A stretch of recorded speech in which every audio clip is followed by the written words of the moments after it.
At 8:30 a.m. on Friday, dozens of economics journalists will simultaneously flood the website of the Bureau of Labor Statistics for a monthly ritual known officially as the Employment Situation and informally as Jobs Day.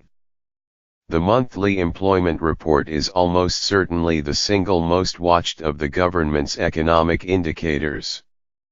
It's where we learn how many jobs employers added the previous month, as well as what happened to the unemployment rate, hourly earnings, and dozens of other measures of the labor market's health.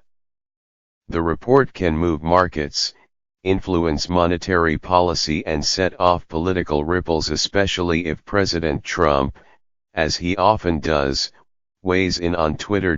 Jobs Day has also become something of a monthly club meeting for economics nerds, complete with its own clubhouse, Twitter, and secret language, beats and misses, U3 and U6, two different measures of unemployment, and an alphabet soup of obscure acronyms and abbreviations.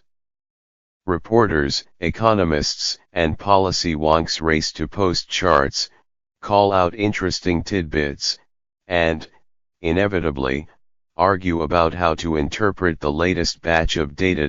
I've participated in this frenzy nearly every month since 2011. I have covered job reports for the Wall Street Journal, for the data journalism site 538, and now for the Times. When Jobs Day happened to fall during my 2-week break between news outlets last year, I couldn't stay away. I covered the report on my personal Twitter account. You think that's bad? A colleague at the Upshot, Neil Irwin, did the same while on his honeymoon. No matter the venue, the mission is the same: to distill the data to its essential themes as quickly as possible. The trouble is, the report doesn't always make that easy. To understand why, it helps to know a bit about the jobs report. For one thing, it's really two reports stitched together. One, based on a survey of employers, provides information on jobs, how many were created, or eliminated, the previous month and how much those jobs pay. The other, based on a survey of households, focuses on individuals, how many are working or not working, along with information on their age, race, education, and other characteristics. Over the long run, the two surveys tend to tell pretty much the same story.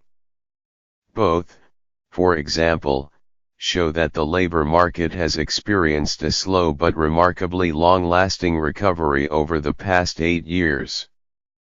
But in any given month, the two sources can diverge, sometimes significantly. Take the jobs report from October. The business survey from that report showed that the United States lost 33,000 jobs in September, the first net decline in 7 years. But the survey of households found that the number of Americans who were employed actually increased by more than 900,000, and that the unemployment rate fell to 4.2%. It gets worse. The numbers released on Jobs Day are preliminary, and often get revised significantly.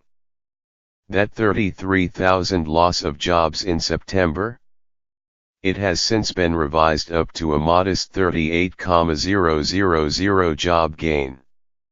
And even when revisions are less pronounced, the month-to-month swings in the numbers are often more noise than signal, the result of one-off events and statistical quirks.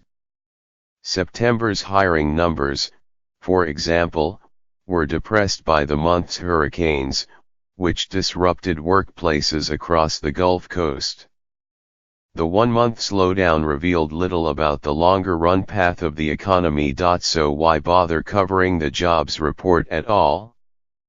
Because, for all its flaws, the report contains valuable, timely insights into the aspects of the economy that matter most to many readers.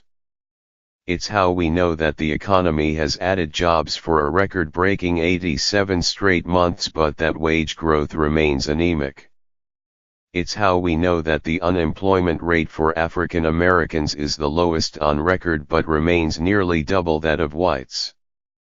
It's how we know that job growth was strong in Mr. Trump's first year in office but that it was even stronger under former President Barack Obama. When my colleagues and I cover the jobs report, we tend to focus mostly on these kinds of medium and longer run trends.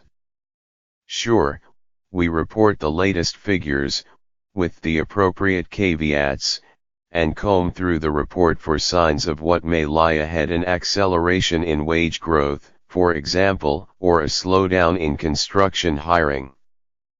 But we're always mindful that what looks like a shift in direction could turn out to be a one-month blip.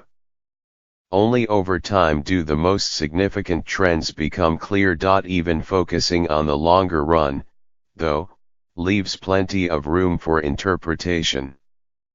Was the most important element of last month's report the year's strong job gains for blue-collar workers, a theme my colleague Natalie Kietrov emphasized in her article, or the stubborn failure of wage growth to pick up, which she also noted? Should we emphasize the modest slowdown in hiring in 2017 or the surprising durability of job growth in the ninth year of the economic recovery? And against a backdrop of mostly good economic news, how much attention should reporters pay to the exceptions to the people and places yet to be lifted by the rising tide? There is no single right answer to any of those questions.